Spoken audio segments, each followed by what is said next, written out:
मित्रांनो नमस्कार.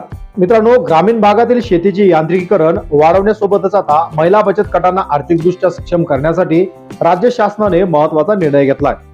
व्हिडिओचा थंबनेल तुम्ही पाहिला असेल की नानाजी देशमुख कृषी संजीवनी प्रकल्प म्हणजेच पोखराच्या दुसऱ्या टप्प्याअंतर्गत आता गावागावात महिलांना बचत गटाच्या माध्यमातून कृषी अवजार बँक स्थापन करण्यास प्रोत्साहन दिले जाते. तर ही बँक स्थापन कशी करता येईल, यासाठी अर्ज कुठे करायचा आहे, याची संपूर्ण अपडेट माहिती या व्हिडिओमध्ये आपण पाहणार आहे. मित्रांनो, व्हिडिओ शेवटपर्यंत पहा. चॅनलवर तुम्ही नवीन असाल चॅनलला सबस्क्राईब करून ठेवा. असेच महत्त्वपूर्ण व्हिडिओ तुम्हाला भेटत राहतील. चला मित्रांनो, व्हिडिओ सुरू करूया. या योजनेअंतर्गत पात्र गटांना प्रकल्पाच्या एकूण खर्चाच्या तब्बल 60% म्हणजेच कमाल 24 लाख रुपयापर्यंत अनुदान मिळणार आहे.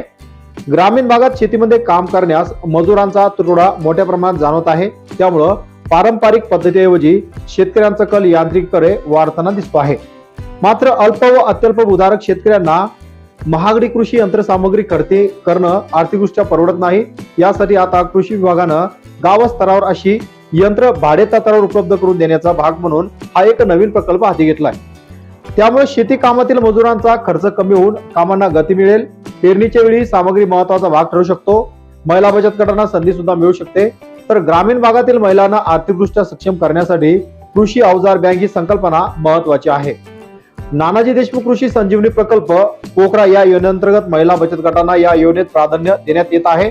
त्यांना व्यवसाय उभारण्यासाठी संधी उपलब्ध करून देण्यात आले असून आता अर्ज कुठं करायचा, याची नोंद कशी करायची, तर अर्ज हा इच्छुक महिला बचत गटाने ऑनलाईन पद्धतीने करायचा आहे. अर्जासोबत बँकेचे तपशील आणि आवश्यक कागदपत्र सुद्धा अपलोड करणं बंधनकारक आहेत. अधिक माहितीसाठी तुम्ही वेबसाईट नानाजी देशमुख कृषी संजीवनी प्रकल्प किंवा कृषी विभागाच्या आत्मा प्रकल्पाच्या वतीने नानाजी देशमुख कृषी संजीवनी प्रकल्प हा राबवण्यात आहे, त्या ठिकाणी तुम्ही चौकशी करू शकता. तर कृषी अवजारे बँकेसाठी प्रकल्प मूल्याच्या 60% अथवा जास्तीत जास्त अनुदान महिलांना बचत गटांना मिळणार आहे. तर गाव पातळीवर कृषी अवजार बँक स्थापणार. गाव पातळीवर बँक आधुनिक शेती अवजारे सहज आणि परवडणाऱ्या दरात उपलब्ध व्हावीत, यासाठी कृषी अवजार बँक स्थापन करण्याचा निर्णय घेतला आहे.